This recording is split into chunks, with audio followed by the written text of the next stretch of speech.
Hello, everyone, and welcome to the Convocation Center for today's non-conference top 25 matchup between the number 15 ranked Fairmont State Fighting Falcons and the 17th ranked California Vulcans. My name is John Sabe. Alongside me here today is my good friend, Mr. Andrew White. Andrew, how are you doing today? I'm doing great. I'm just happy to be back here in the Convocation Center in beautiful California campus, ready for some basketball. Two teams that are ready to prove their worth here, top 25 ranked. I think we're in for an exciting matchup. Yeah, both teams are going to give us one heck of a game today. But there's a lot to talk about. But before we get into it, we do have some starting lineups for both teams for the visiting Fighting Falcons. Number 1, Katie Darnell. Number 4, Alyssa D'Angelo. Number 10, Jalen Gibbs. Number 21, Leslie Huffman. And number 32, Madeline Huffman. The starting five for the Fighting Falcons. Coming into this game 5-0 or 8-0 overall, 5-0 in the conference play, and coming off some really big wins. Last time out, they played against Glenville State, not an easy team to beat whatsoever, but able to get almost a 20-point win, 88-70, about a couple of days ago. Yeah, they did a great job controlling that game. Being able to beat Glenville State by 18 definitely shows that they're here and they're serious. And obviously, when you start 8 games into the season without a loss, you're going to catch some people's eyes. So it's exciting to see where they're at today. Yeah, doing something right. And starting lineup for the California Vulcans today: number 3, Alicia Young; number 4, Nina Shaw; number 22, Jordan Smith; number 23, Alicia Harris; and number 32, Deja Terrell rounds out the starting five. The Vulcans 6-1 overall, 2-0 in conference play, ranked second in the PSAC. Had a nice about 10-day break since their last game. They faced off against Shepherd, where it was a close one, 64-63 win, but a big game by Jordan Smith, and the Vulcans were able to pick up a key win down in Shepherdstown. Yeah, they needed those couple days off. I mean, they were in a couple back-to-back games, winning in overtime the game before last, and then, like you said, pulling out that 1-point win against Shepherd. I'm sure they're feeling good off the rest and healthy and ready to go. Yeah, both teams coming into today's game looking to prove something, as the Fairmont State Fighting Falcons wearing the crimson and like silver accents on their jersey. The Vulcans wearing the red, or wearing the white and red. Fairmont going to be going from right to left to start the game. California going from left to right. And I mean, so far for Fairmont State, I think the biggest thing that the Vulcans have to worry about is their efficiency. I mean, they are ranked third in their conference in scoring about 65.3 points per game. We're ranked first in field goal percentage, shooting nearly 50% from the field, and ranked first in three-point percentage, shooting about 37% from three. So the Vulcans, the defense needs to stay in check today. Yeah, this Fairmont State team is a team that knows how to get the ball in the basket. They do it well. I mean, when you score 85 a game and you're able to shoot 50%, which is 6% higher than second place, that just goes to show how efficient and ready your offense is. It's going to be the 6-foot senior, Jalen Gibbs, in the center circle for the Fighting Falcons. And it's going to be Deja Terrell, the 6'1" redshirted senior, in the center circle for the California Vulcans. Both teams getting ready for the opening tip. And, I mean, let's play basketball. Yeah, Gibbs coming off back-to-back solid performances, having 21 points on 11 shots last game, and then 31 and 8 rebounds the game before against Charleston. So she'll be somebody to keep an eye out for as well. The Vulcans win the opening tip and are going to get the opening possession here in today's contest. Shaw hands this one off to Smith, finds Young. Inside Young, going to get called for the early travel. Just took off before laying down the ball. Yeah, it's going to happen early in the game. You're just kind of getting a feel, getting ready. She's probably pretty eager, seeing that ball come to her, so give it some time, the offense will come together. And get the opening jitters out of the way as the Fighting Falcons get their first offensive possession. Gibbs inside, kicks it out to Huffman. Driving inside, shot off the glass, no good. Offensive board by Gibbs. Gibbs' second chance shot, no good. Terrell able to pull on the board. The Vulcans now looking to go the other way. Smith gives it up to Shaw, and Shaw going to take command of this offense here. Shaw gets it to Young. Young to Terrell in the post.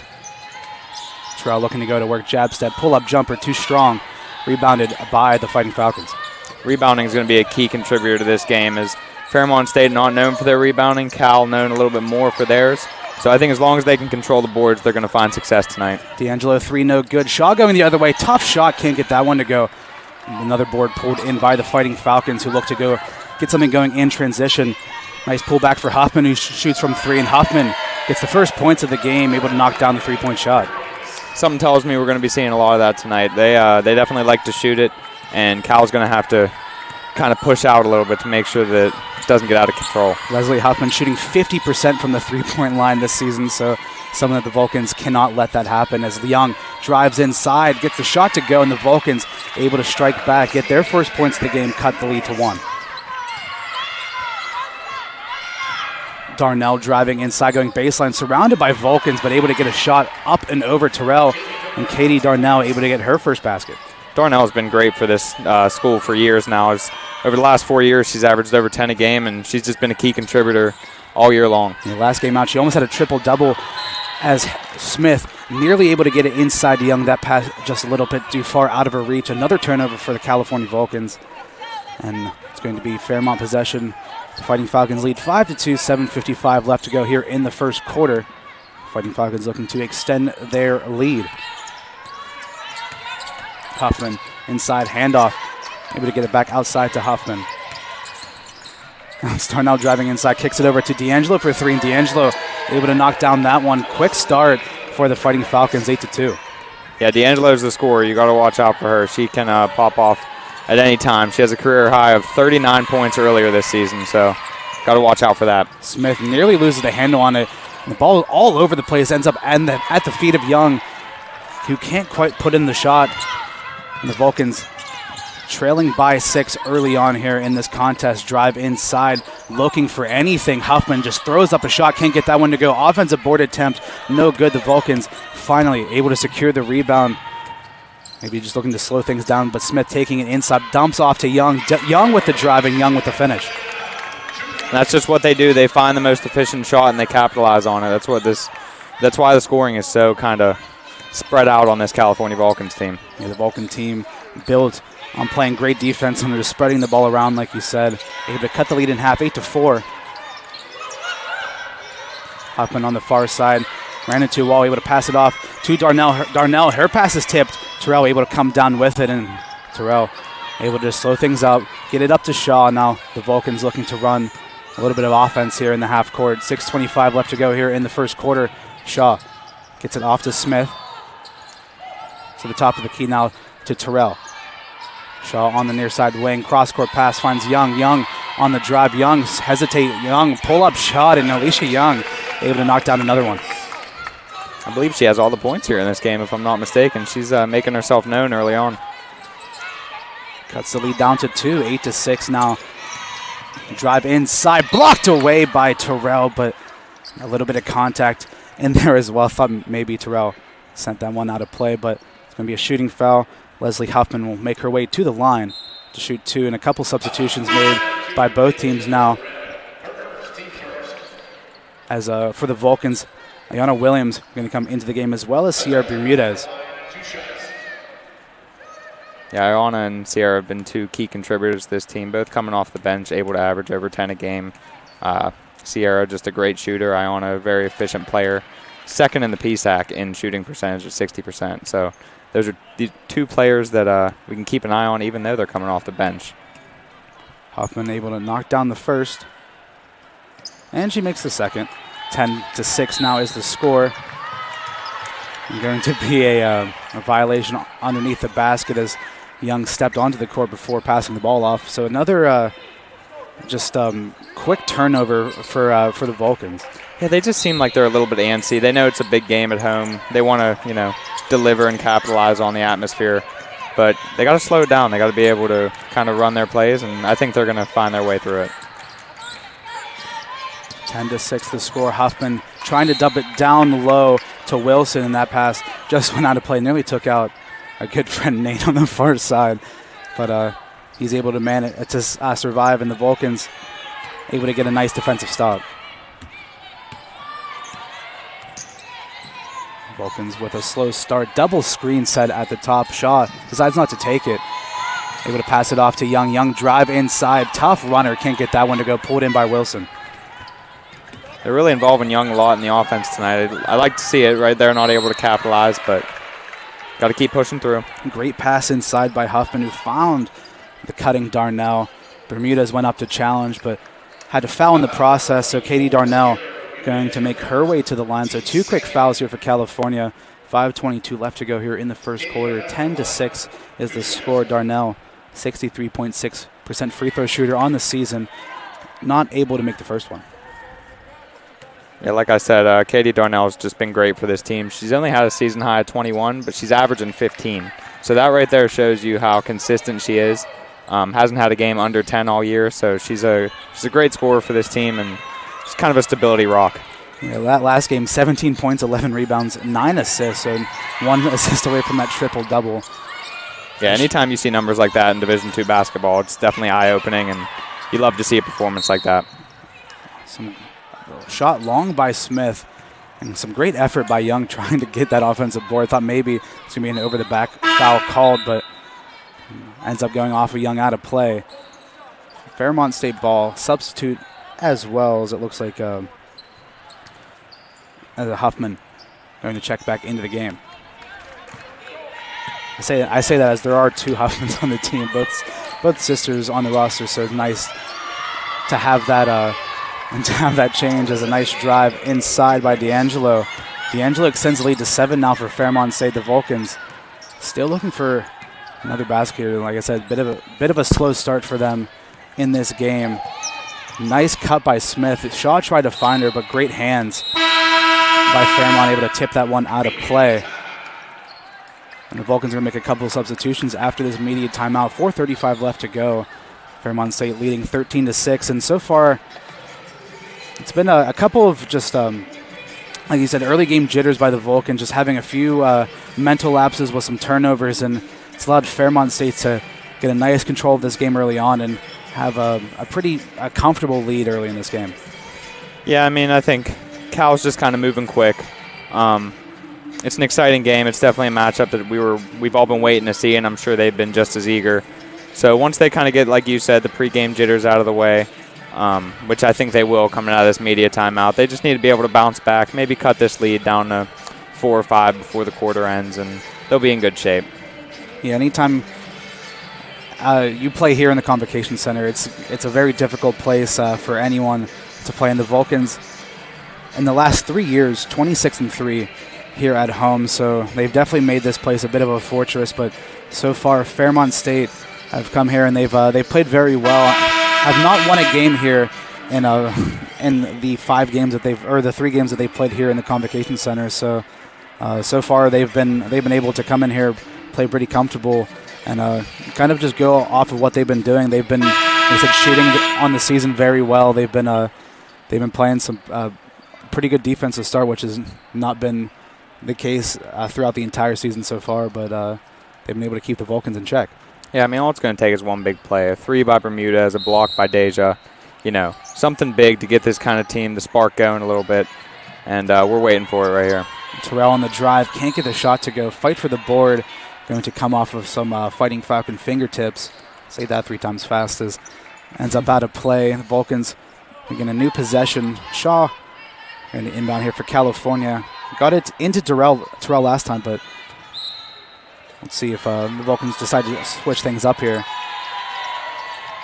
Able to get this one into Harris this time. Harris driving baseline, pull-up jumper. That one too strong.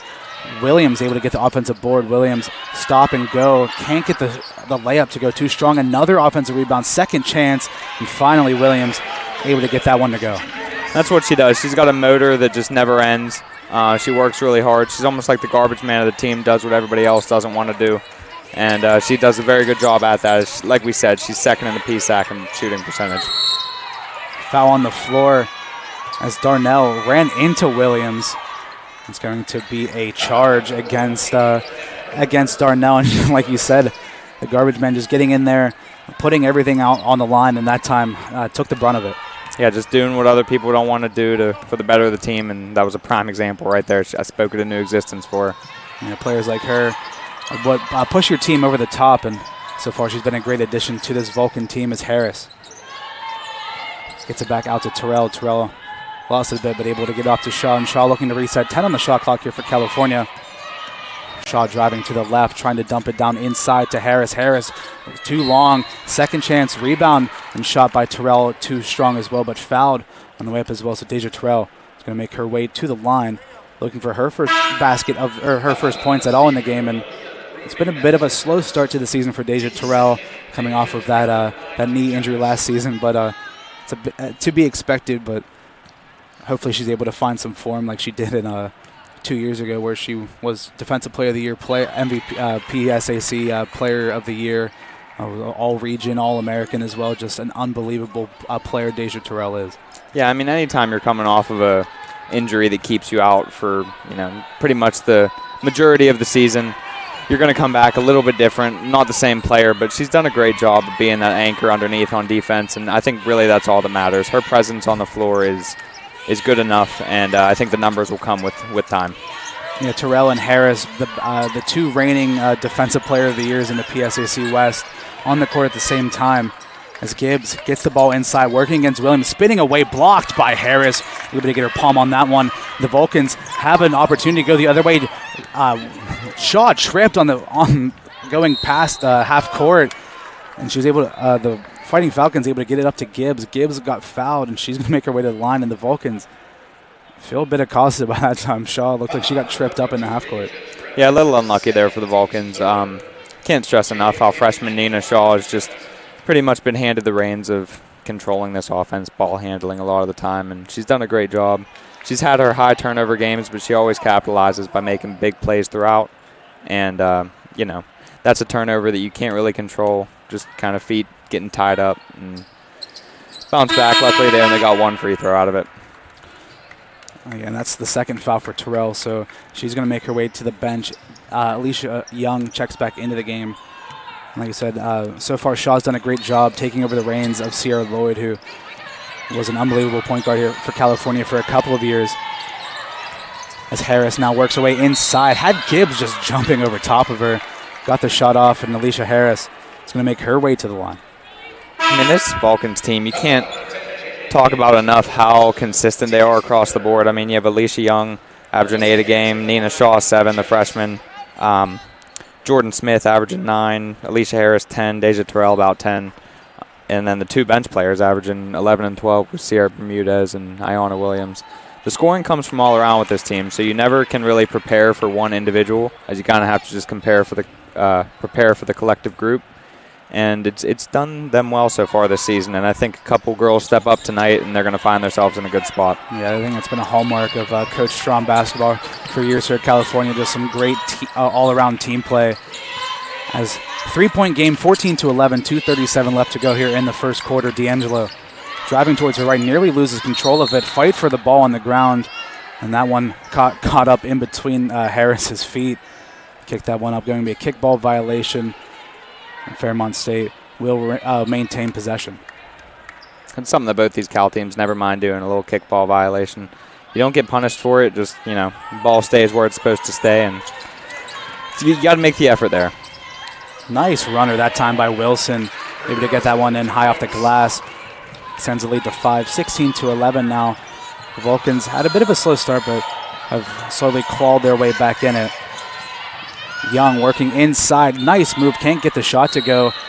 Offensive board by Williams, who looks a bit shaken up after Wilson looked like came down onto her foot. The foul looks like it's going to be on the floor, as so the Vulcans going to inbound it just underneath the basket. Shaw to inbound for California. Trying to find Williams, but great hands by Gibbs, able to poke that one away.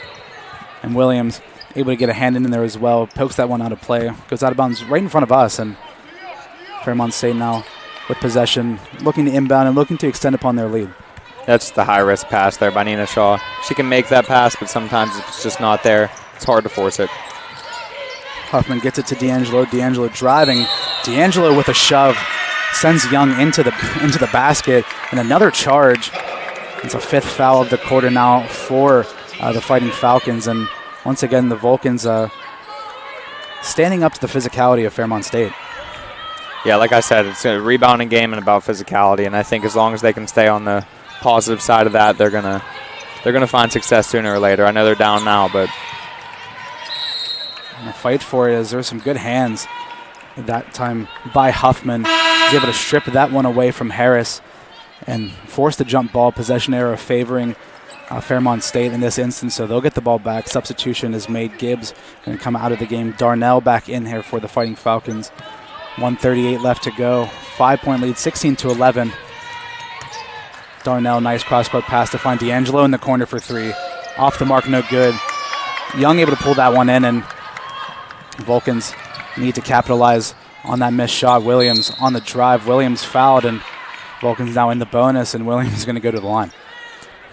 You always see players confused by that call, but hand checks have just become so much more popular recently. Can't keep your arms out and, stop anybody from making a move.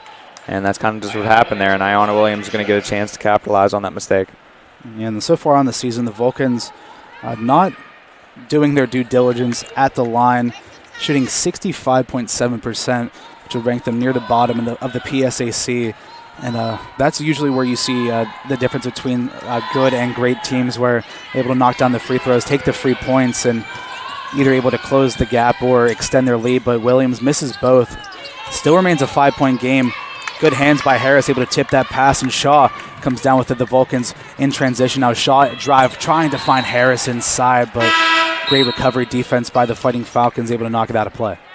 Like you said about the free throws, I mean, that's been the difference in a lot of their games. Their overtime game against Millersville, they had a chance to close it out and just kept missing at the line in the fourth quarter, and it kind of, came back to bite them a little bit, and the same in their last game, only pulling out a 1-point win against Shepherd. So some of those games, they might win by 5 to 10 points if they're a little more efficient at the line, but, it's all about being able to calm down, slow the heart rate.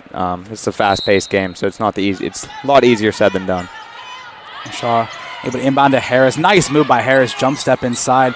Tough shot. Can't get it to go. Williams fighting for that offensive board.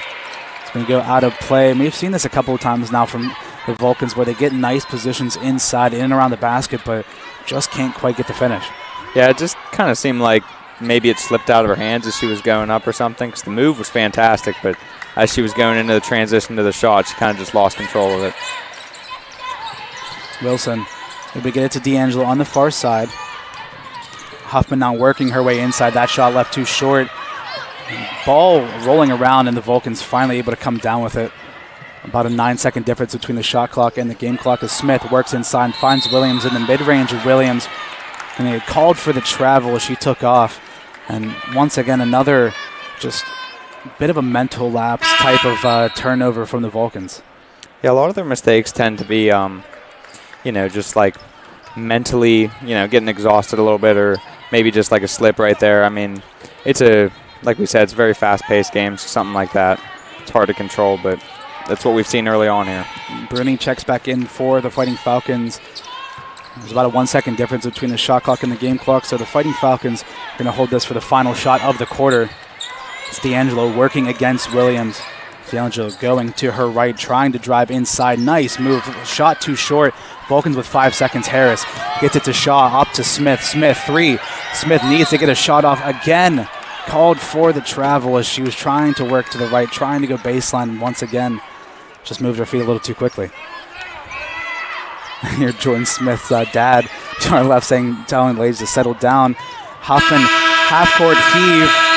And that one nowhere near the mark, and that is the end of the first quarter here in the Convocation Center. Fairmont State 16, California 11. We're going to take a quick break. We'll be right back here on CUTV, CUTV Sports 1, and the PSAC Network. Come on out to the Convocation Center and support men's and women's basketball for the 2023-2024 season. The Vulcans are looking to put the PSAC on notice this year after both teams are picked towards the top of the preseason conference rankings. There will be 13 men's games and 16 women's games at home. Follow calvulcans.com for any update. All games will be live on CUTV Sports 1 and the PSAC Network. Come out. Our team's going to be very exciting. We have a lot of good players. I think we play the game the right way, very up-tempo. I think we're going to be able to score some points. I think our defense is going to be great. Our guys have great energy. Come to our games. I think once you get here, you'll really like what you see. I think it's exciting. These players put in a ton of time, a ton of effort to put out a good product on the floor. And like I said, I think it's super exciting, and you'll really want to come back.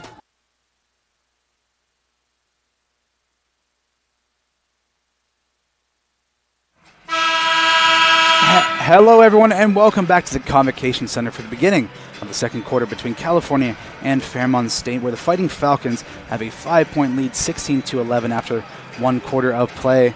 A bit of a sloppy first quarter, I'd say, from both teams, still looking to find their footing, but the Fighting Falcons able to come out on top, able to knock down a couple of outside shots, and able to have a nice, comfortable 5-point lead coming into the second quarter. And that's been the difference, really. There are a couple set shots that they've had that they've capitalized on, have given them this lead. And I think it's just, like I said, a matter of a big play by the Vulcans that can change the whole dynamic of this game. So whether that comes on offense or defense, we've yet to see, but I do believe it will happen sooner rather than later. You just need one of those just energizer-type plays where something magical happens and gets everyone feeling good. A Young able to get the defender on the ground, and nice spin-around shot gets that one to go. And Young, 6 points already in this game, makes the 3-point game 16-13. Yeah, it's nice to see her playing aggressive. She's not always the most aggressive on the floor, but when she is, they're an efficient team. Huffman on the far side, nice pass inside the shot. Great defense by the Vulcans. Couldn't tell if someone got a block on it, but the Vulcans able to get a stop. And Young, great job in transition to keep possession of the ball and able to, with some nice ball security, and able to pass it off to Shaw. And Shaw now hands it off to Harris. Back to Shaw. Shaw working baseline now, finds Harris inside. Harris finds Smith in the corner. Smith driving inside, moving runner. Shot won't go. It's going to be a foul called underneath. And that one is a bit of a close one, where it's the almost in between a shooting foul and a charge, so couldn't quite tell, but that one will go against Smith as a charge, and that's going to be her first. Definitely an interesting call there, but we're not close enough to be able to depict if it's the right one or not, so Fairmont going to bring the ball back. One of those ones that kind of just toe the line between where you see some people call it, some people won't, but the Vulcans don't favor it from that time as Darnell works her way inside, and Darnell called for another charge as it was Harris this time taking the brunt end of it, and that's going to be the second foul of the game for Darnell. And it looks like she's going to check out of the game. Wilson back in. I'm surprised the Vulcans bench is usually pretty charismatic over there when they make some big plays, even something as little as a charge. I'm surprised to not see a little more spark coming from that, because that was a big play right there to get the ball back and hopefully capitalize here on offense. Some miscommunication between Shaw and Smith, but Harris able to clean up Shaw. Able to get it to Williams at the top of the key. Young calling for it inside. Young looking to go to work. Young moving her feet again. Another turnover for Alicia Young, and once again that time looks like she got a little bit too antsy working up against the smaller defender. Yeah, I think that's their 5th travel call of the game, so if they can just kind of settle it down and get the feet moving before, or get the ball on the ground before moving their feet, I think, we might not see as many mistakes going forward, and we're hoping not. Huffman, sister connection on the inside, passes out to Wilson. He's able to get it to Gibbs in the corner. Gibbs working with the left, spinning to the right, and Gibbs, great defense by Harris, able to get a piece of it, and the Vulcans able to get a stop and have numbers in transition as Williams pull-up jumper, that one off the mark. Harris offensive board, and Gibbs able to get a hand on it, force the jump ball, and the possession arrow this time once again going in favor of Fairmont State. So great defensive stop that time from on both ends of the court. 7:50 left to go here in the first half. Fairmont State with a 3-point lead, 16-13. D'Angelo on the near side, wing, trying to work her way inside. Some contact, but nothing called. Play continues. 3-point shot is good that time. Madeline Huffman able to knock that one in. Makes it a 6-point game, 19-13. That was a big no call there by the ref. That probably could have went either way as a block or a charge, and to have it be a no call and end in a 3-point basket, it's just kind of unlucky for the Vulcans there. And just the timing just off between Harris and Smith. Smith had a nice cut inside, but Harris left that pass just a bit behind her, so another turnover for California. That's been the difference. California with 11 turnovers to Fairmont State's 5. That's a big difference to have. Double the turnovers, double the amount of possessions. It's not something you want to hang your hat on. 11 early on is tough. Yeah, both teams not used to securing the ball. They've been a little bit loose with it. California averaging about 18 turnovers. As Gibbs able to get Williams on the ground again. Another no call with some contact. 21 now for Fairmont State, 8-point game. That's Gibbs' first bucket after having those two back-to-back pretty good games. So they've been doing a good job for the most part containing her. Smith, corner 3, no good. Rebounded by Gibbs, and it was a nice open look for California, but just can't convert. Once again, as D'Angelo works her way inside, and D'Angelo with a tough bucket. This Fairmont State team is feisty. They're good at getting in good positions on drives, and they're capitalizing on it. All of their players are able to finish at the rim, and it's showing. And they're up 10 now. Yeah, game high 7 points for D'Angelo, who comes into today's game averaging 22.5 points per game, about 2 rebounds, 2 assists. Not really doing much else besides scoring, but I mean, when you're a bucket, that's all you really need to do. Shooting 50% from the field, 43% from 3, and ranks second in the MEC in points per game and first in 3-point percentage. So, I mean, when she's on the court, she's one to look out for, and she's leading all scorers in this game with 7 points. Yeah, she leads the Mountain East, and she would be leading the PSAC if she was in it in free throws made. So she gets to the line a lot. She's able to create contact. And then on November 11th, she actually went off for 39 points on just 15 field goals. Granted, she did shoot 23 free throws in that game. But to score 39 points, approach 40 points in a Division II basketball game, it's definitely impressive. And like we said, she's got 7 early on here, and she's been a key contributor for this squad. Yeah, coming into today's game, 50 for 60 from the free throw line. I mean, she's outscoring some of her teammates and some of the Vulcans as well, just from the free throw line alone. And that's the mark of an all-around offensive threat. You see players like in professional basketball, I think, like in the NBA, players like Joel Embiid, where they're scoring upwards of almost 30 points a game, and a lot of them come from the free throw line. So whenever you're a player like that, where you're so threatening there, where players the teams feel like they have to foul you to make sure you're not making an easy basket, that just goes to a test of how great of a shooter you really are. Yeah, when you're able to create contact and just create more opportunities for yourself at the free throw line, it's nothing but a positive, and she's able to capitalize. She gets to the free throw line, she makes them at the same time. So there's one of those kickball violations we were talking about earlier. You don't get punished for it, so hey, if you can stop a pass from going through, I definitely don't knock it. Yeah, that time it was Anaya Murray for the Fighting Falcons who got the foot on it. Substitution is Young comes out of the game. Bermudez comes back in, and Bermudez adding maybe a little bit more of that 3-point threat that we haven't seen the Vulcans knock down quite yet, as Williams gets it to Smith in the far corner. Smith, corner 3, no good. A fight for the board. A foul on the court. That time I believe it's going to go against Murray, as her and Smith were fighting for that offensive board. Yeah, like you said with Bermudez and kind of being able to extend the floor a little bit when she's out there. When she gets hot, she sees one or two go in, she's very dangerous, and we've seen that here in the Convocation Center a couple times already this year, as she had a game with 7 and 6 threes. So, like you said, I'm looking for her to maybe get aggressive and try to create a shot for herself. Yeah, coming into today's game, shooting about 43% from behind the arc, so something that the Vulcans desperately need, as Shaw, nice dribble and drive, and finish with the left hand, able to get past Gibbs.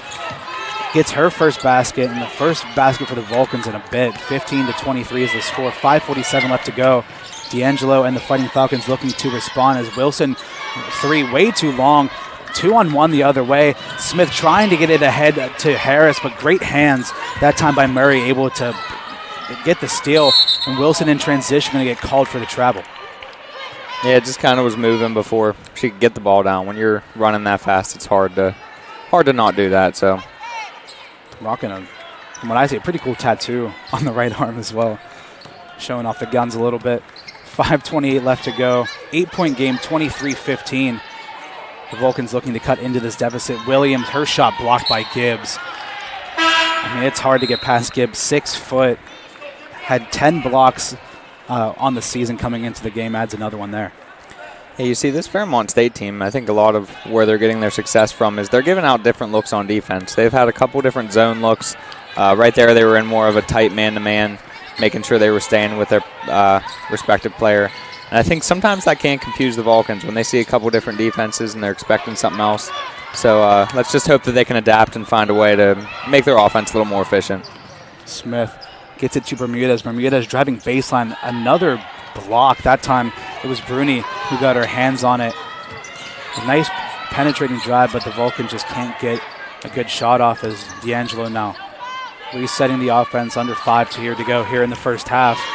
Huffman on the far side working against Bermudez. Gets it to D'Angelo, who pulls up for 3. D'Angelo's 3 is good. 10 points for her. 26 for Fairmont State. 11-point lead with 4:30 to go here in the first half. It's not what the Vulcans wanted to see. You don't want her to get confident and start playing a little bit more aggressive, because she can definitely pop off for a good amount of points. Nice give and go between Bermudez and Harris, but another block inside by Gibbs. Harris gets it to Bermudez now as the Vulcans able to re-secure the ball. Smith going baseline, pull-up jumper, too strong. Williams gets the ball, but the shot clock's still under 3, and a charge called as Williams threw the shoulder inside, and we've seen charges go against Fairmont State, but that time they're going to be the ones benefiting from it. Tyler Gillard coming in here for the Vulcans, coming in for, I believe that was Jordan Smith. And it's going to be Leslie Huffman coming back into the game here for Fairmont State. And again, with Gilliard on the floor as well, maybe adds a little bit more of that outside shot. As we're now under 4 here to go in the first half. Fairmont State with a comfortable 11-point lead. Huffman turning, trying to get around Shaw. D'Angelo moving jumper, gets that one to go. I'm telling you, man, she's starting to feel it, and it's not good news for the Vulcans. Yeah, she's been a walking bucket so far. 12 points for her, 28 for Fairmont State. D'Angelo nearly outscoring the entirety of the Vulcans so far as Bermudez inside to Williams. And Williams can't finish off the easy basket. Second chance shot, can't get that one to go. Fight for the rebound on the floor. And Harris just threw a member of Fairmont State to the ground. It's going to be a foul against her first. And it seemed like Williams had the green light, had the easiest shot in the world. But again, it just seems like so far the Vulcans just have not quite been on yet, and Williams just couldn't hit it. Yeah, the pass was a little bit behind her. It was kind of more of like almost a lob than it was a pass. So having to wait for it, come down, go back up, made it a little bit more tough for Iona there. Pass inside. Hoffman with the layup, able to get that one to go. Great find that time by Wilson outside. 15-point game now. We are now under 3 minutes to go in the first half. The Vulcans need to catch a spark here at the end of the first half. Make it a closer game as we go into the break, but another call underneath the basket. Looks like it's going to foul against number 22, Madeline Huffman. Her first, the team's third. The Vulcans inbounding underneath the basket. You know, this Fairmont team is not known for their defense, but they're playing a heck of good defense tonight as they're holding the Vulcans to 15 points. A team that averages about 70, so it's 35 a half. Gilliard with a deep 3. Can't get that one to go. D'Angelo able to secure the board. A travel called against D'Angelo, and it looks like everyone on the court a bit confused. And I mean, I don't think it was really in her control, because it looks like she just got on top of it, but I think they're going to say she fell down and going to call for the travel. The Vulcans will take it either way. Bermudez, 3-point shot, and Bermudez able to drain that one from way out there, and maybe exactly what the Vulcans need. Cuts the lead to 12, 30-18, 2:30 to go. And great defense by Williams, able to steal that one away from Hoffman. 3-on-2 the other way. Bermudez in transition from 3. That one no good. Harris able to get the offensive board. Nice pass to find Gilliard inside. Shot too strong. Harris able to steal that one away. Turnaround jumper no good. And Fairmont State have a chance to breathe now, able to just get the possession and able to just dribble out some time here at the end of the first half. I'll tell you what, this place would have exploded if that 3 by Sierra would have fallen off the feed by Iona.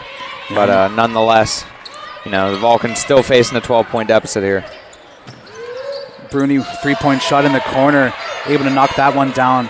Answers blow for blow, and like I said, I feel like if Bermudez was able to hit that 3, I feel like Coach Anderson for the Fighting Falcons definitely would have called a timeout, because that would have been a nice big swing as Shaw crossover gets it off to Gilliard, who finds Bermudez at the top of the key. Bermudez pass to Shaw in the corner. And Shaw pulls up for 3, and Shaw knocks that one down. The Vulcans at 21.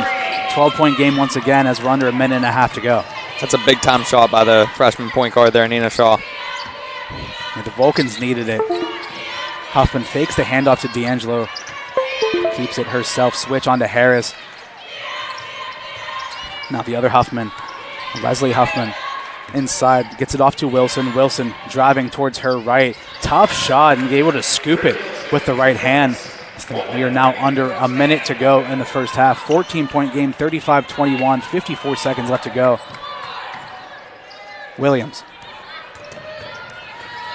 Nice drive inside. Moving jumper. Can't get that one to go. Fight for the board. Harris gets another offensive board. Gets it to Gilliard, who's able to pass it out to Shaw. 16 on the shot clock for California. Shaw with 10 to go. Shaw, nice, trying to find Harris inside. The Vulcans recover, but some great defense down inside by the Fairmont State. Like you said, they've been playing some wonderful defense, stopping all these sorts of cuts and forces another turnover by California.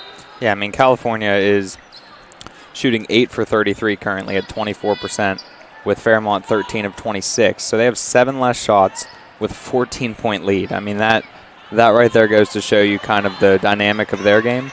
They got a couple guards that are really just managing the game well. They're like field generals out there, and I mean, they're controlling the pace of the game and controlling the scoreboard as well. Shot clock turned off, and now we're under 10 as D'Angelo driving. D'Angelo moving, D'Angelo missing, but Gibbs gets the offensive board. Loses a second chance from Gibbs, able to knock that one down. And the clock going to run out, and that's the end of the first half in the Convocation Center. Fairmont State 37, California 21. Can the Vulcans make a big second half comeback? Find out here on CUTV, CUTV Sports 1, and the PSAC Network. Are you a Penn West California student looking to get involved in media? You have 2 great choices, and for both, all majors are welcome.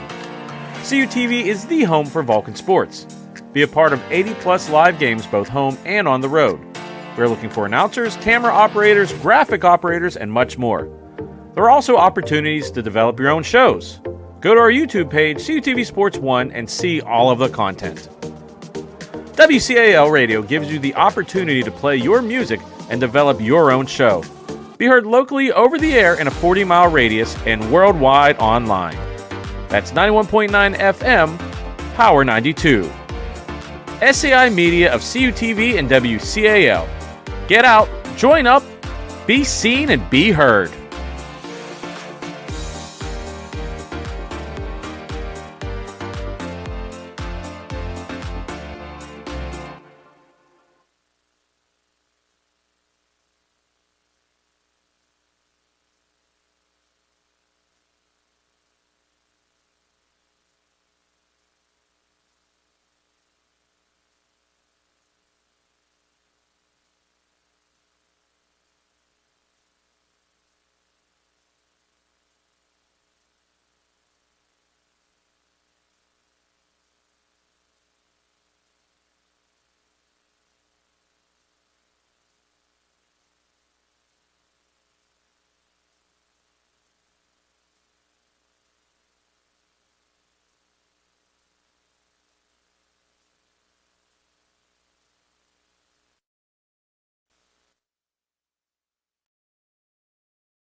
Hello, everyone, and welcome back to the Convocation Center for the beginning of the second half between California and Fairmont State.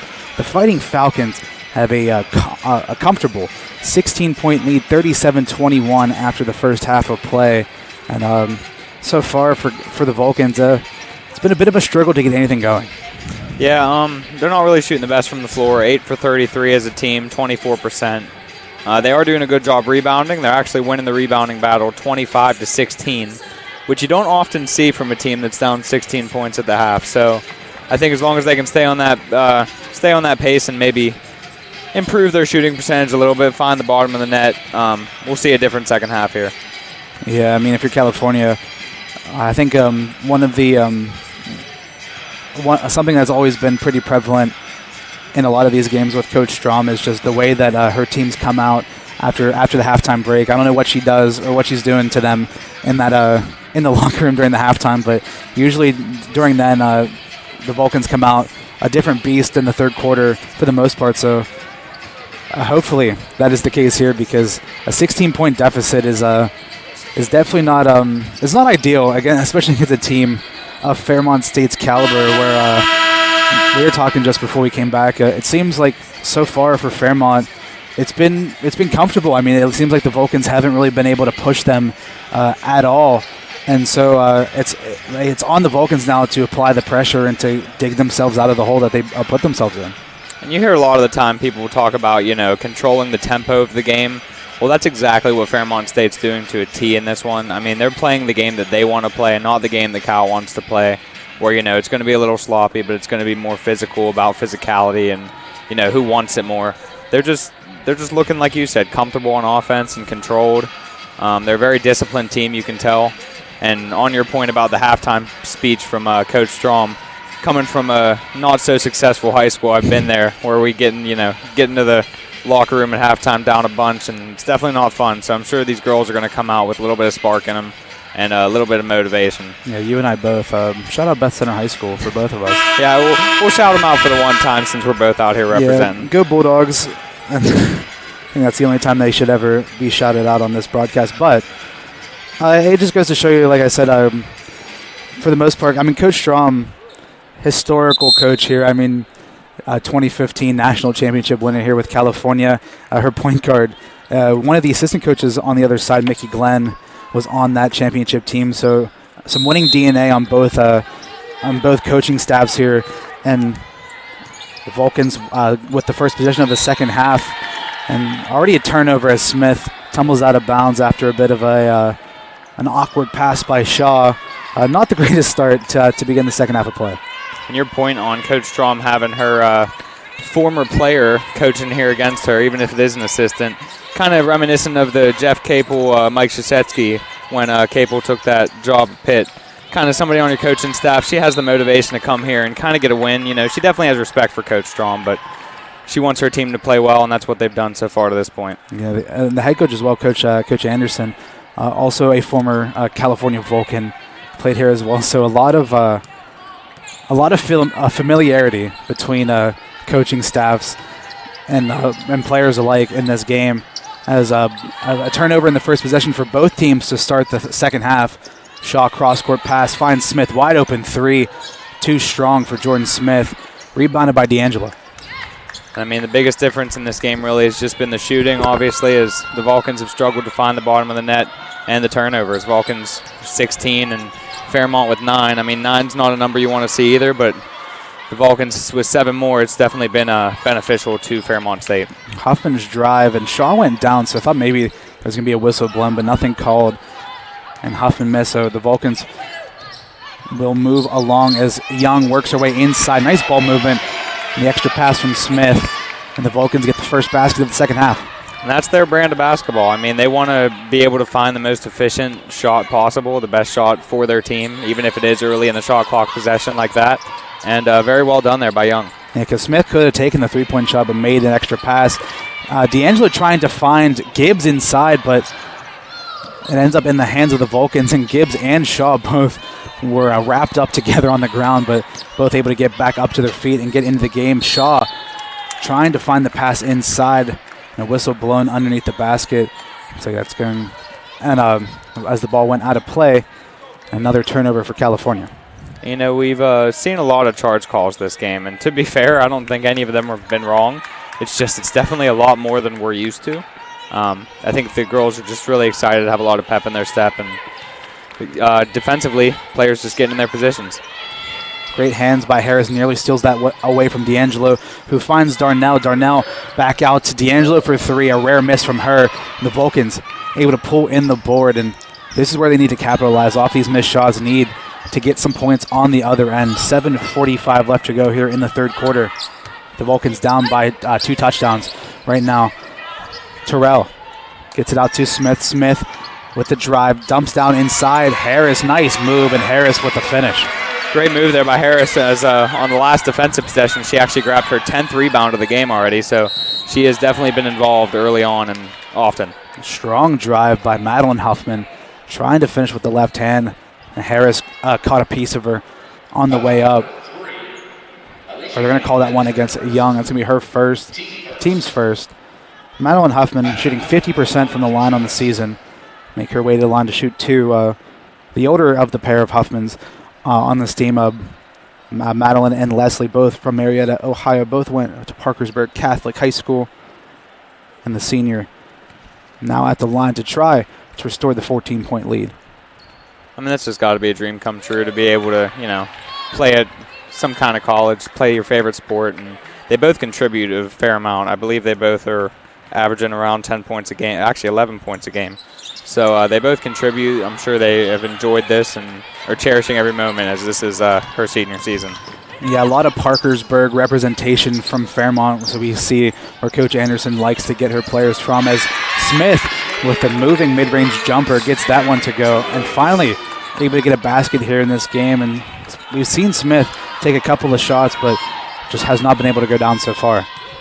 And this gymnasium is starting to get a little amped up here, as we can see the excitement as they cut their lead down to 10. D'Angelo, tough shot, can't get it to go, and the ball falls into the hands of Shaw. 4-on-3 the other way. Shaw driving inside, twisting, turning, finds Terrell wide open for 3, too strong. Great rebound and a nice pass ahead, trying to find Gibbs. Terrell gets back, and Terrell able to block the shot. Great recovery defense from Terrell. Terrell moves it up ahead to Smith. Smith going baseline. Smith with the one-handed floater, too short. Harris trying to pull in the board, ends up off of the hands of Huffman, out of play. Like you said, it seems like the momentum starting to swing in the favor of the Vulcans. A 10-point game.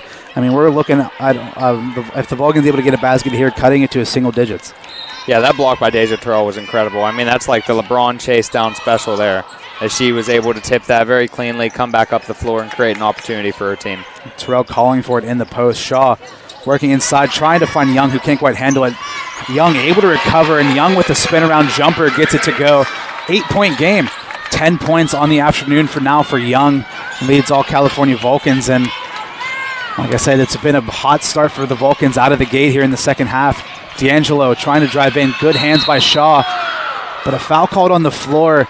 It looks like the Vulcans getting a little bit too handsy. And that time, it's going to go against Deja Terrell, and that's her third, team's second, and that's a big one, as Terrell's going to have to go to the bench, and because you don't want her to pick up another foul here early on in this second half. Yeah, I mean, I was just thinking that these refs are actually kind of letting the girls play a little bit more this second half, but I think the Vulcans just got a little bit too aggressive there and fouled her there. Shot by Darnell, no good. Rebounded by Harris, and the Vulcans have a chance to push the tempo even further, as Shaw just brings it all the way back up and around.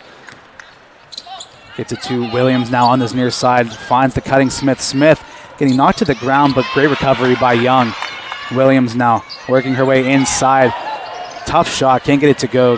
Nice little move from her, but just couldn't quite get the finish. Under 5.5 to go. 5:20 left to go here in the third quarter. Fairmont State 37, California 29. The Vulcan bench getting well into it now. 3-point shot from Huffman, too strong, fighting for the board. Gibbs able to get the offensive board. Nice move from Gibbs up and under Harris. And Gibbs able to restore the 10-point lead. That's what she's best at. The Vulcans have done a great job tonight kind of keeping her quiet, but she's starting to heat up a little bit now. She's up to 7 points, and she's got 5 boards on the night as well. Young working her way inside. Off 1 foot, can't get the shot to go. And a trailing hand on the floor. Be a foul called against the Vulcans. That one's going to go against Alicia Harris to be her second and the team's third. And that's going to lead us to our first immediate timeout of the second half. 4:47 left to go. Fairmont State with a 10-point lead, and I said it's been a night and day so far for the Vulcans in the second half. They've been able to get out the gates very hot, able to knock down some shots, and finally able to put a stop to Fairmont State on the other end, where it seemed like in that first half the Vulcans seemed to have quite a few holes on the defensive side of the ball. Yeah, they're definitely doing a much better job kind of staying stable on the defensive end, and I think Deja Terrell's presence has been a big part of these first couple minutes. It's a shame that she picked up that third foul because now she's kind of has to stay on the bench here for, a short period of time to make sure she doesn't pick up 4 before that last quarter. But like you said, California's done a much better job defensively this half. Offensively, there still are a little bit struggles with the turnovers and everything, but I think if they can minimize the turnovers, keep controlling the rebounding game, and just find the efficient shot like they're used to doing, they're going to be able to stay in this game. It's only a 10-point game. We still got plenty of basketball to be played. A little over 12 minutes left overall. Yeah, I'm sorry, 15. And as the law of averages kind of just equals out, it seemed like in that first half, all of these really tough contested mid-range jump shots, Fairmont State was making them all, and it seems like even though they are very good in that regard as a team, it seems like as more and more shots go up, it seems like they should be making less and less just the way the universe is able to balance just things. Even it out a little bit, you know what I mean? Yeah, and so far the Vulcans have still been able to apply a decent bit of pressure on the defensive end and forcing those stops as D'Angelo working inside, and another charge. That time it was Young who got down and in there. And again, what was that, 4 or 5 charges now in this game? That's now D'Angelo's second. And, I mean, they're obvious. A lot of the time when you see charges, you almost want to argue them, and you're like, oh, that could have gone either way.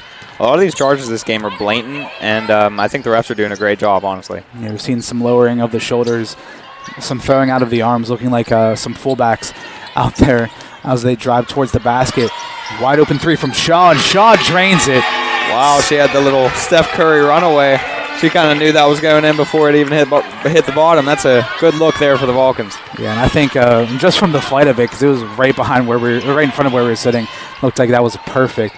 Gibbs gets the ball inside, and Harris got her hands on it, but got her hands on Gibbs first. She's going to go to the line. That's going to be Harris's third foul. And the Vulcans made it a 7-point game after that 3. I mean, it was, 16 at half, and able to just close things up here. And a bit unfortunate as Harris picked up that third foul because in the same situation as Terrell, someone that you need on both ends of the court, especially late on in games, and you don't want her picking up another foul here in the quarter, but Gibbs unable to make the first free throw and leaving some points on the field here in this game, is able to hit the second. Tell you what, when Nina Shaw is able to get going from beyond the arc, it helps this team tremendously, especially when Sierra Bermudez isn't getting a ton of opportunities. When Nina Shaw can get her hand going from beyond the arc, it opens up the floor tremendously. Young inside, moving, hook shot, gets it to go. 12 points now for her. Tied for the lead now for all scores in the game with D'Angelo, both on 12 points. 6-point game now, 3:37 left to go in the third quarter. Wilson trying to find the cross-court pass to D'Angelo. Good hands by Smith, but the Fighting Falcons able to get the ball back. Gibbs driving baseline, trying to reverse with the right hand, can't get it to go. Great defense by the Vulcans, and Williams able to secure the board. Gets it up to Shaw. Shaw pushing the tempo. Young, baseline, pull-up jumper. No good. Williams, second chance, gets the board. And a foul called on the ground on the way down. Great effort by the Vulcans on both ends of the court, just jumping up and down. Seems like every possession someone's ending up on the floor for the good of the team. It's a 6-point game now with 3:12 left to go here in the third. Tell you what, things are getting chippy out there. You just saw Gibbs and Iona kind of get in each other's face. And I know after Gibbs got fouled on the other end a couple possessions ago, she wasn't too happy. So emotions starting to flare in this close game. And all of a sudden, the Vulcans have a chance to make this a one-possession game. And the referee's having bit of a discussion. After that whistle, there's going to be a substitution made. And since Harris picked up that third foul, she's going to go to the bench and onto the court now. Number 11, Kamaya Williams, the freshman out of Pittsburgh, going to come into the game, get some valuable minutes. Williams with a moving shot, can't get that one to go. Off of the inbounds play, D'Angelo creating some space, pull up three from her. D'Angelo knocks it down. Back up to a 9-point game now. Shaw moving around, looks like just jittering every time she gets the ball, just so quick on her feet as Williams inside, and Williams gets a bucket right off the bench. You know, I was just going to say when she checked in the game that I think Kamaya Williams is going to be a big part of this team for a couple years. Like you said, she's a freshman. She's a good playmaker, and she's very athletic, so I think she's going to help this team in a lot of ways, and you can kind of see how on that last possession. Yeah, big block that time by Young, and I saw Young dishing out a few words. I mean, talk your talk, as she's able to get a big block. And we talked about it, where it seems like Vulcans just need that one big play, just something to kind of get everyone just juiced up a little bit, and that could be it, as the bench is definitely getting in on it. 17 on the shot clock as Huffman under a ton of pressure, able to find Darnell inside. Darnell, her shot no good. Shaw going to get called for the foul. So there was some contact underneath. Katie Darnell now to the line, and it seems like Fairmont in this second half just have been on the ropes a bit uncharacteristically sloppy compared to that first half. Darnell unable to make the first. And I think Cal's done a really good job defensively on just about every player on Fairmont State's offense besides, maybe Lissa, who has 12 points or 15 points now after that three. Smith driving baseline, top turnaround shot, can't get it to go. Young, offensive board, and can't make it, gets her own board. Young, tough second chance shot again. Shaw was calling for it at the top of the key, but Young too deep inside, can't get it to go, and as we're under 2 minutes now, 8-point lead. Huffman, 3-point shot won't count, as going to get called for the travel, and not happy about that one. Yeah, that was that was definitely a question. I think that could have went either way. Obviously, you're stepping into a jump shot like that. You don't want to be too obvious about it. And there it kind of seemed like she fell victim to that. Bermudez into the game. Young to the bench. 1:50 left to go here in the third quarter. The Vulcans have cut it down to 8. Shaw driving. Finds Williams now. Williams working inside. Twisting. Pass it out to Shaw. Shaw drive. Shaw. Floater off the glass, gets it to go. That's a great move there by Shaw. She's really shown why Coach Strom trusts her so much as a young freshman point guard. Just has so much control with the ball in her fingertips. 10 points for her. And Huffman trying to find Darnell on the cut. And that pass too strong and out of bounds. 6-point game now. The Vulcans going to get a one-possession game here. They're able to knock down a 3. They've just built up pressure this entire second half. And so far, Fairmont State has not been able to have a reply. And I mean, like you said, one or two big plays, could definitely fuel this team. And I think they've had a couple of those big plays so far this second half. So you got to think that that's kind of where their success is coming from. Big three here by Bermudez. Bermudez drains it. Cross-court pass from Shaw. Dimer Hall of Fame. Bermudez able to make it a 3-point game, 44-41. Darnell inside. Darnell shot no good. Bermudez gets the board. The Vulcans have a chance to flip heads here. I mean, what a third quarter so far for this Vulcans team. Oh, my goodness. Under a minute to go here in the third quarter. The Vulcans cruising, making it a 3-point game. Bermudez pull up 3. Too strong. I mean, everyone, especially on the Vulcan bench, would have been jumping all over the court, but Fairmont State now with the rebound, have the ball in the half court, slowing things down, just trying to stifle the Vulcan momentum. Huffman inside. Huffman too short as Smith laid a hand in on her, and Leslie Huffman is going to make her way to the line. I mean, the way this game's gone, you can't really blame her for doing that. She's left kind of in no man's land, last man standing, and all of a sudden you got a defender coming your way. It's not like Fairmont shot great from the free throw line tonight. They're 6 for 12, so 50%. really you just got to take your chances there and hope that she doesn't capitalize on these. Makes the first Huffman on the season, 69.2% from the line. 8 points now for her. Makes it back to a 4-point game. Makes it a 5-point game, and she makes the pair.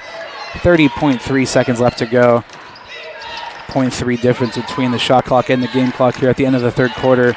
So the Vulcans more than likely going to hold it for the last shot of the quarter. Can they make it a good one? It's Shaw dribbling around in the court and trying to get trapped, but able to get out of it. Finds Bermudez in the corner. Bermudez driving inside, able to find Williams. Williams throwing the shoulder. Her shot no good. And Smith came over the back and just laid Wilson down on the ground. That's not really what you want to see with 5 seconds on the clock. Fairmont State now on the bonus. They're going to be able to shoot 2, and honestly, who knows if they would have even gotten an opportunity before that. Definitely not a great foul there. Yeah, a bit of a sloppy one from Smith because, like you said, she picks up her third foul. So obviously not ideal. And then again, that foul sent Fairmont State to the bonus. So Bree Wilson shooting 50% on the year. It's going to make her way to the line. Able to get the roll in the first one. Sends lead back to 6 for Fairmont. 5.1 seconds to go after this free throw. Makes the pair. 7-point game, 5 seconds left. Shaw. Cross half court. Pull up 3 from Shaw. He's going to get fouled on the way up. And it was Murray who got a hand on her, and Murray can't believe it. Because it looks like I thought she got the ball, but I mean, referee saw her get some skin, so Nina Shaw is going to go to the line to shoot 3 free throws here at the end of the third quarter. That is a huge call by the ref there. You never like to see that as a head coach, but I mean, when you're that far away from the 3-point line, sometimes you just should not contest because you take that risk. And coach for Fairmont State over there needs to be careful she doesn't get herself in trouble. Yeah, Murray not happy at all, showing her emotions because she said that she got all ball, and referee said she caught her on the piece of the arm. Shaw on the season an 82% free throw shooter, knocks down the first. Misses the second. They've also put 0.3 seconds back on the clock as well.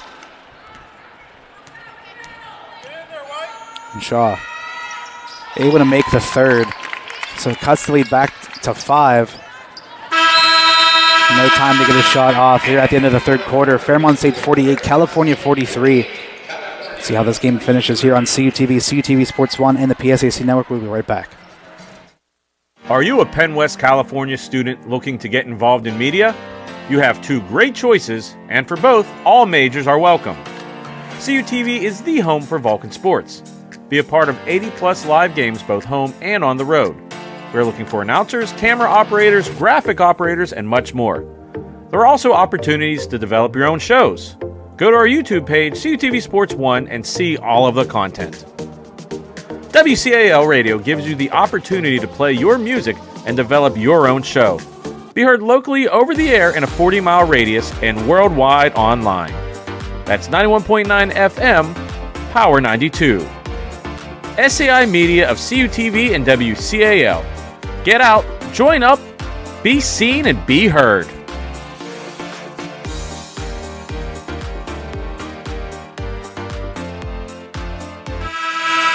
Hello, everyone, and welcome back to the Convocation Center as we begin the fourth quarter coverage between California and Fairmont State. I mean, if you turn the game off after halftime, you're missing one hell of a basketball game here as California has closed things up, has made it a 5-point game, 48-43 after a phenomenal third quarter.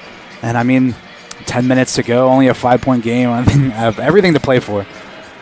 Yeah, they actually outscored Fairmont State 22-11 that half, so had double their score, and they were actually on a 20-7 run at one point until Fairmont State was able to put together a couple buckets before that late foul. And Cal's right back in this game, 5-point game, 10 to play. We're in for another exciting finish here in the Convocation Center. I would expect nothing less out of 2 teams ranked only 2 spots apart in the top 25. 15 for Fairmont, 17 for California. Darnell inside, nice move up and under, able to finish it over Williams. gets herself a basket, makes it a 7-point game as Shaw works her way inside. Nice dribble drive and finish with the left hand. Nina Shaw working overtime now. 14 points for her. And she's doing a phenomenal job tonight. I mean, she's shown all season why she's trusted the way that she is. But tonight she's being more aggressive on the offensive side of the ball, and it is definitely helping this Vulcan squad. Gibbs, great move, gets it to go, plus the foul. Just up and under, just a clinic of footwork display underneath the basket. And that's going to be another foul on Terrell, who picks up her fourth, not even 40 seconds into the fourth quarter. So big blow for the Vulcans there, as Terrell's going to have to go to the bench again.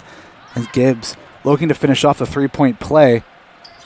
Can't do it, but Fairmont able to get the offensive board as Gibbs left that one too short. Huffman gets the board, and the Fighting Falcons get a new offensive possession. Darnell inside, able to get past Williams, and Darnell fouled on her shot. So more free throws going into the pocket of Fairmont State, and a team no stranger to shooting a ton of free throws like we talked about earlier. I mean, D'Angelo had 60 coming into the game on her own this season, but everyone, especially in that starting lineup, getting their own chances at the charity stripe, as the first one from Darnell, all off. That one way off to the left. Yeah, Fairmont State shoots a lot of free throws, 232 so far this season, coming into the game, which was the second most in their conference. So they know how to create contact, get to the line, and they're usually pretty good at capitalizing on it.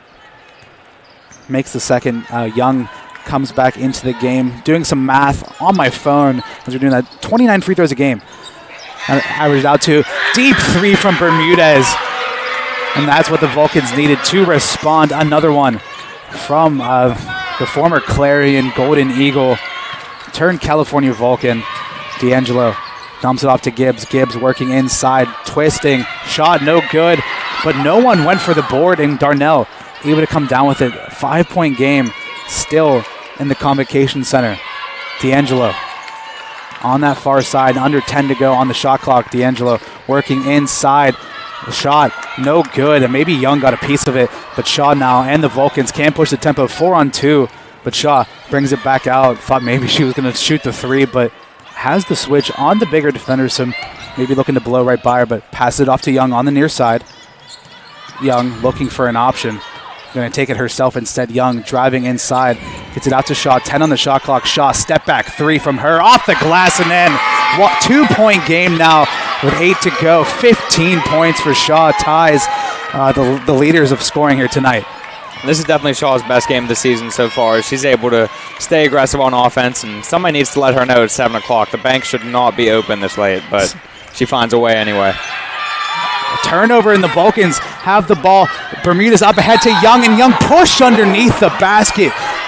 And some Vulcans getting into the face of Wilson. And I mean, I don't really blame him. Wilson, two-hand shove in the back on Young. Young looks like she's all right, and I wouldn't be surprised if there was a technical and even a flagrant foul given out to Wilson, because I don't know if we can see a replay on the I mean, we won't be able to see now if they'll show a replay on the broadcast. I mean, Wilson got a pretty hefty shove in on the back of Young. Yeah, I mean, I was even a little bit enthusiastic about that one. That was, you never like to see that. That's not a part of the game, and it was clearly intentional. I know you don't want the easy basket to go through, but at the same time, that's dangerous. You can't hang your head on that. So hopefully, these refs are going to huddle up and make a decision here. And I agree with you. I think it could definitely result in either a technical or possibly even a flagrant. Yeah, I wouldn't be surprised if it was both.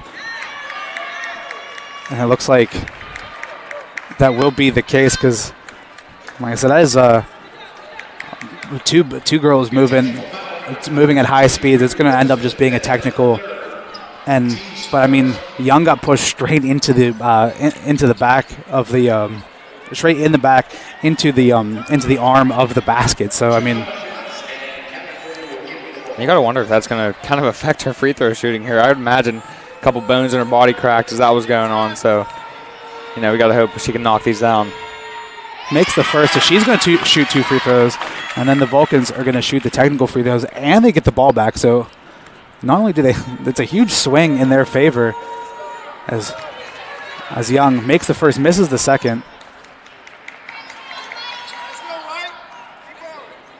Actually, they were just going to have the ball. I guess those were the technical free throws after all. But 1 point game, the Vulcans have a chance to take the lead here on a made shot, which would be their first lead of the game. Of the entire game. I couldn't remember if they had one earlier on, but if that's the case, this is the chance for the Vulcans to finally have a lead in this game.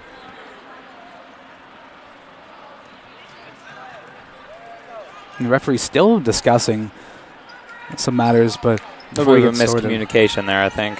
The underneath ref tend to have thought that there was going to be more free throws, but instead the Vulcans just going to get the ball here.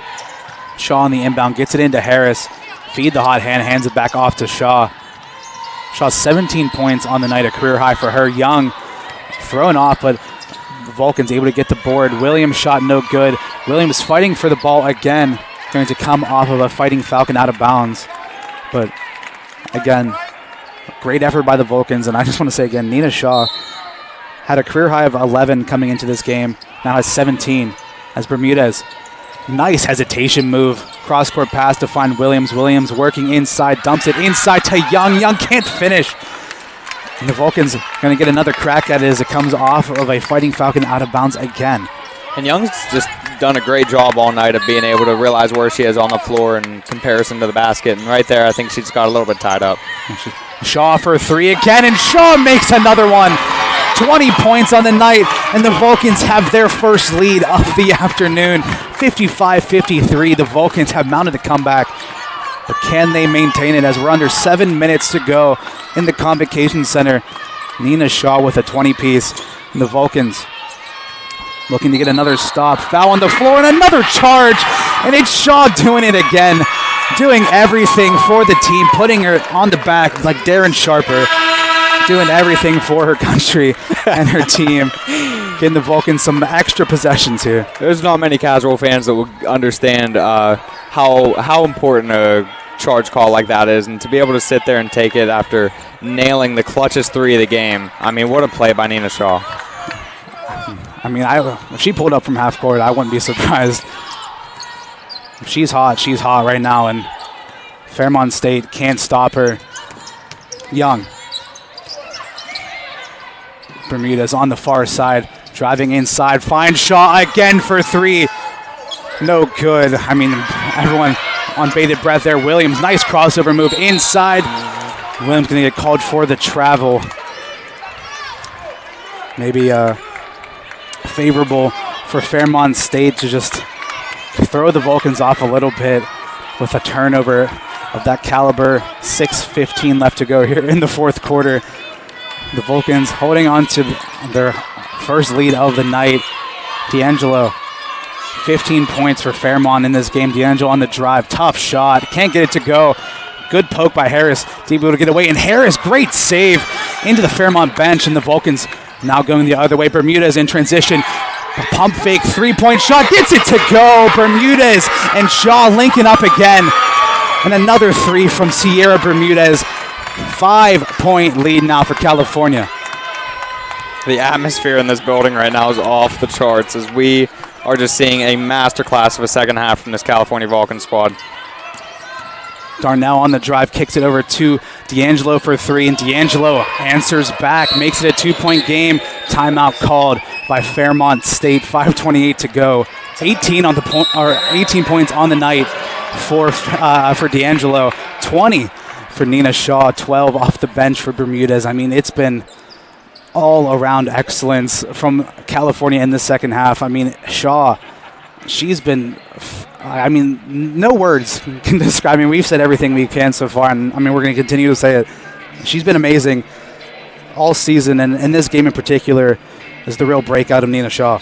And as a freshman, I mean, a lot of the time, the opposition doesn't really have a lot of film to base it off of. I know there's, been 7 games played so far this season, but you never really know how to guard her, whether she's going to be, dangerous on that end or not. But I've actually gotten a chance to watch some of her high school highlights just doing my homework, and this is what she's used to. She was a great scorer at her high school, and shooting the ball was one of her specialties, and she's shown that tonight as she's 4 for 5 from beyond the arc.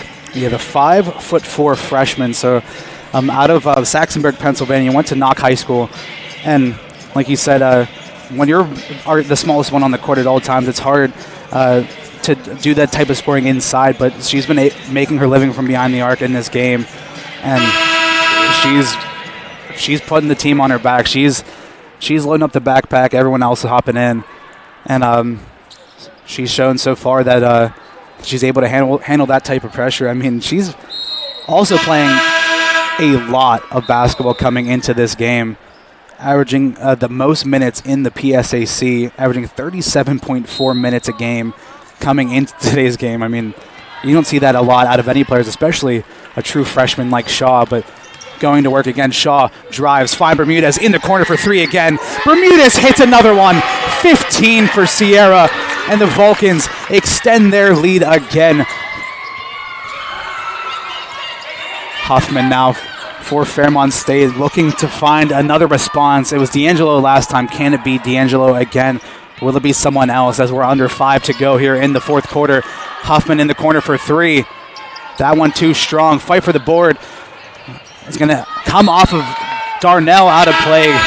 Great view by the near side referee. And that's going to lead to immediate timeout with 4:50 to go.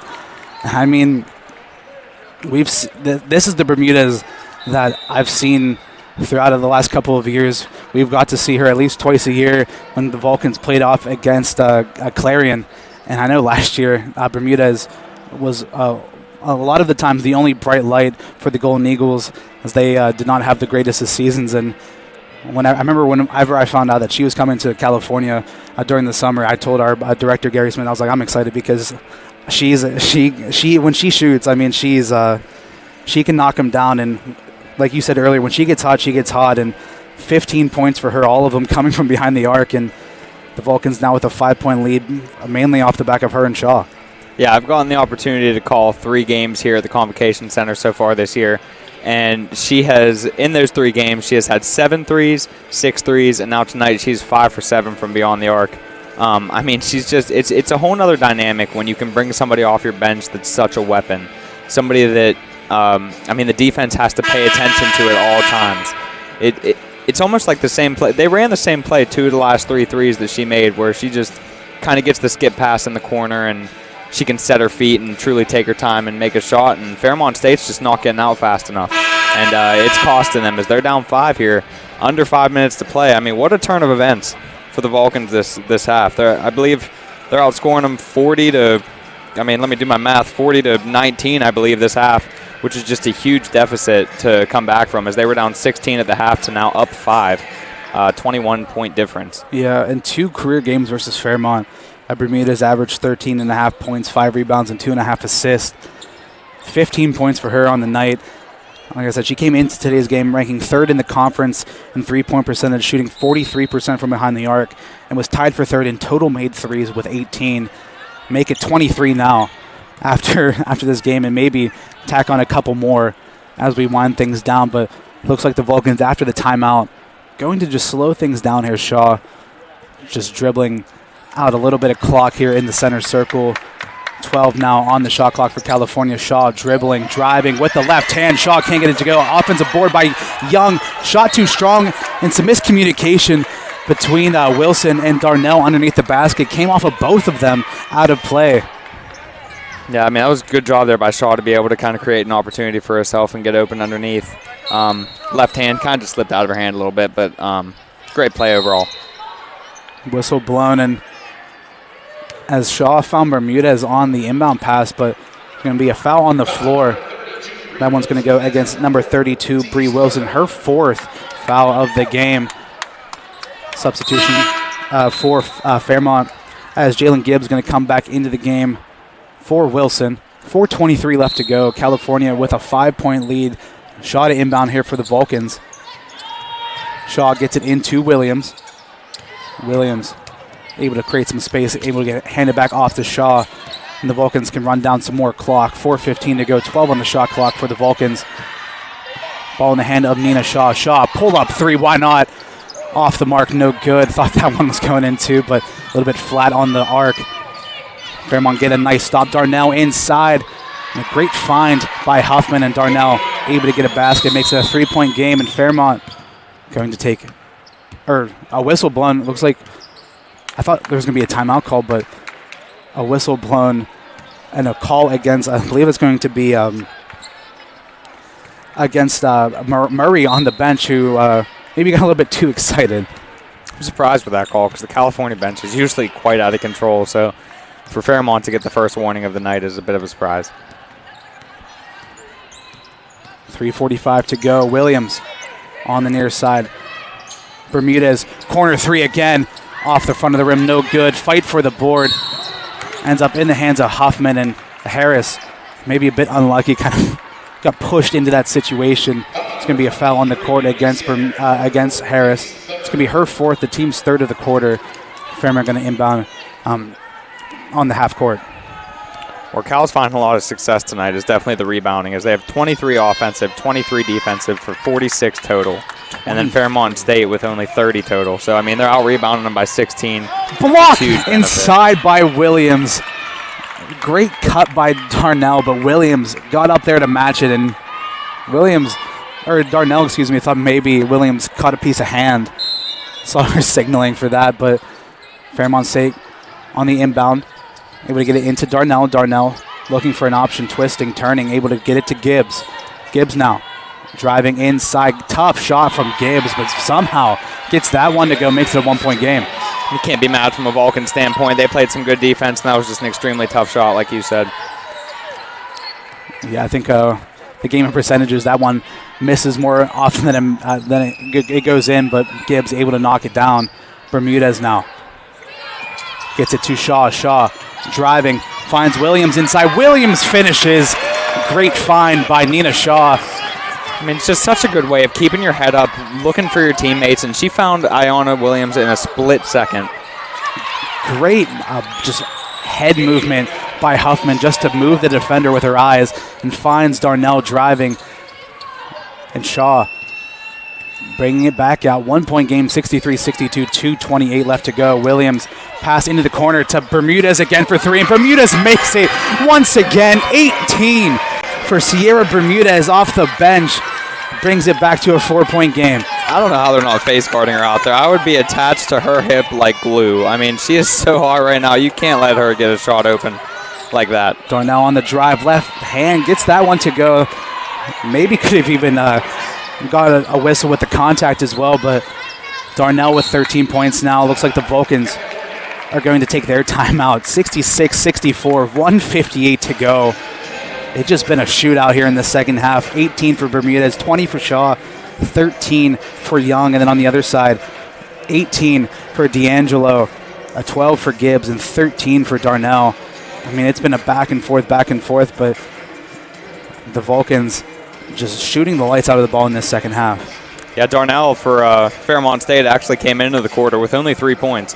So she's been a key contributor, 10 points this last quarter when it matters the most.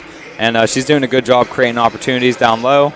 Back cuts have gotten her open layups, and right there she kind of capitalized on a fast break. 2 point game. I mean, what a treat we've been given here today. As we came into halftime thinking maybe it was a little bit of a letdown on the Vulcan side, and now all of a sudden they have a lead with 2 minutes left to play. I mean, if you don't like this, you don't like basketball. I think is the best way to put it. I mean, I think anyone can sit back, look at this game, and be like, man, that was a fun one. But California looked like they were on the brink of death for a while in that first half. They were just looked like they were down and out, backs against the wall. But that third quarter, they came out. They came out strong, and they haven't took their foot off the gas, which has allowed them to not only come back from a 16-point deficit at halftime, but has allowed them to take the lead in this game. And after they had the lead, it is now time for them to try to just put the icing on the cake and finish it off. But it's not going to be easy as we're under 2 to go here in the Convocation Center. 66-64, Vulcans with possession. The ball in the hands of the playmaker, Nina Shaw.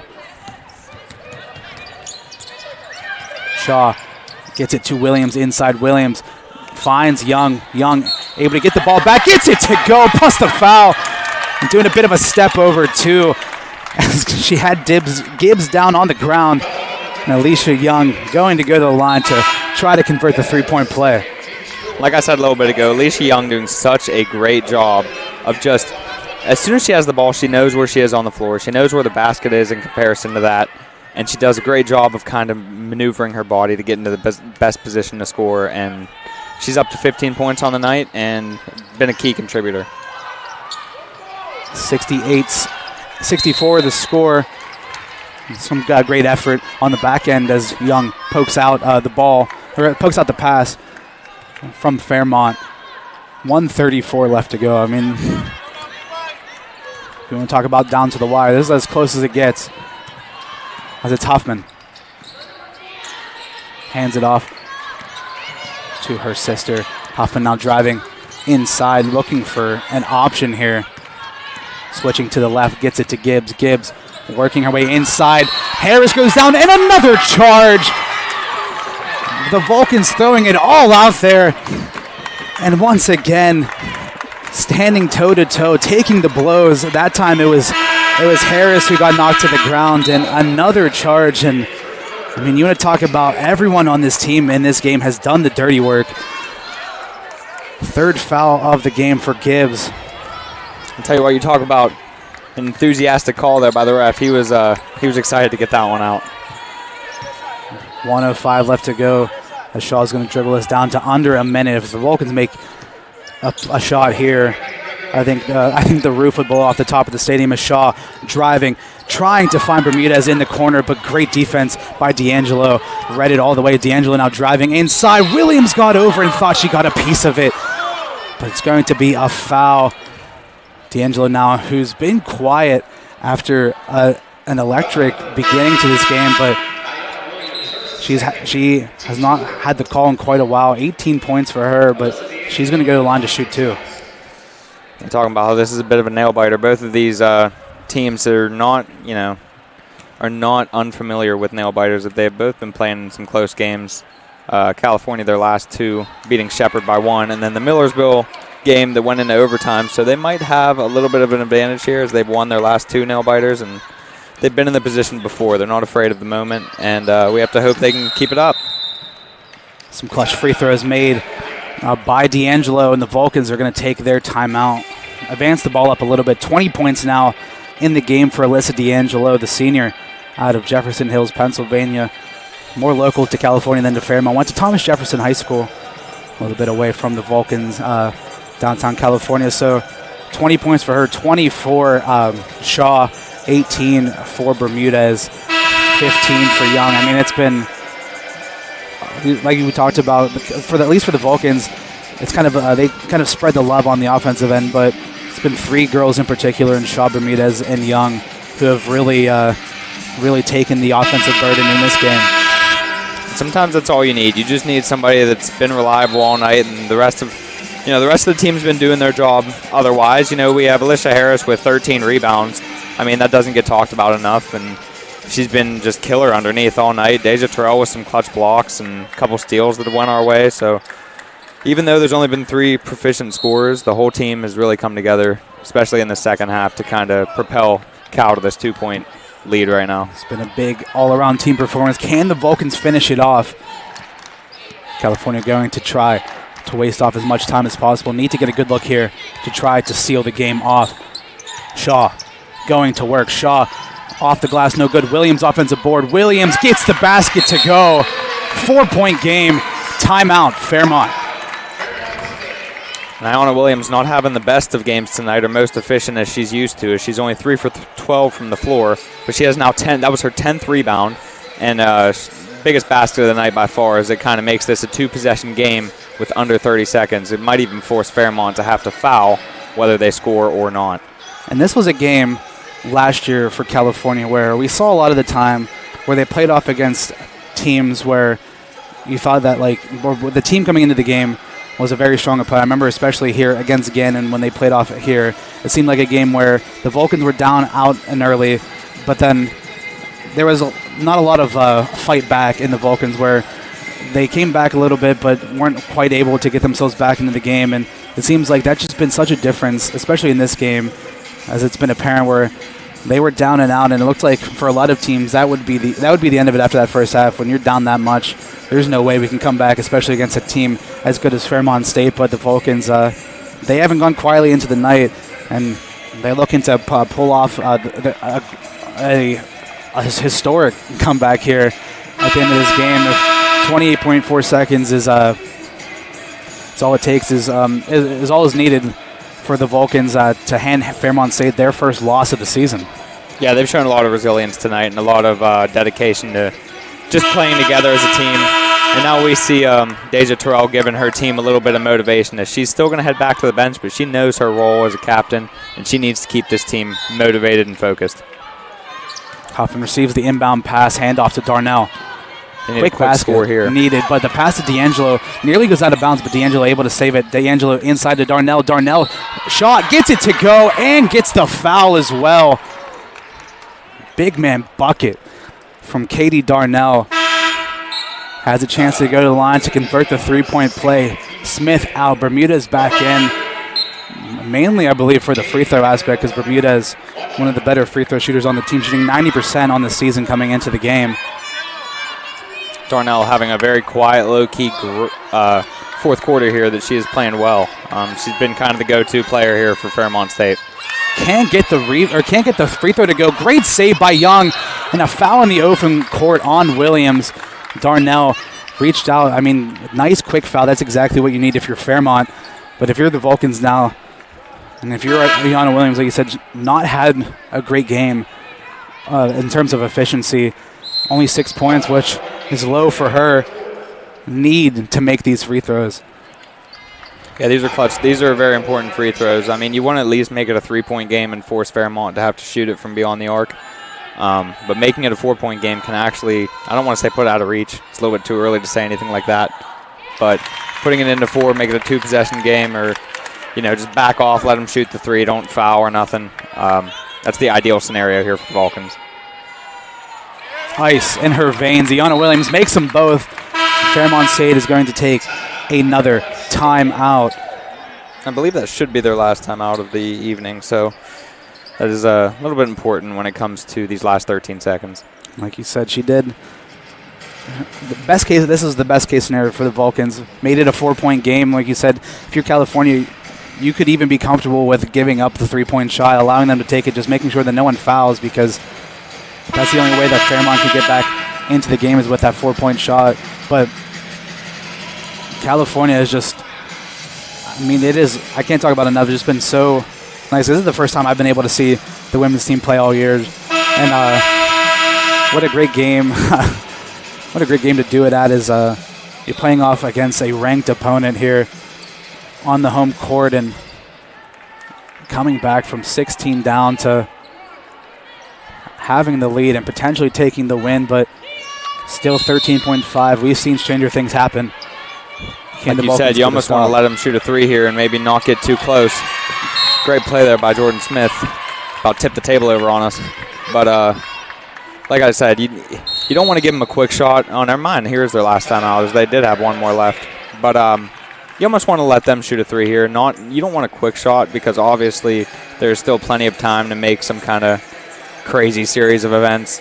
But ideally, you just do not want to foul. The last thing you want to do is foul a shooter and see that ball go through the net and a potential for a tie. So 4-point lead makes California feel a little bit better, and they have a lot more options on the table. Yeah, and that time, like you said, it was a great play by Smith on the defensive end. They were trying to get it to D'Angelo, who, if it's anyone that you want shooting threes for Fairmont, it is Alyssa D'Angelo, but Smith able to get a hand on it, tip it out of bounds, wasted almost 4 seconds off the clock for Fairmont. So, like you said, they still have some time because anything can really happen in this last couple of seconds, but this is your moment. If you're Fairmont, this is where you need to get it done. Huffman on the inbound.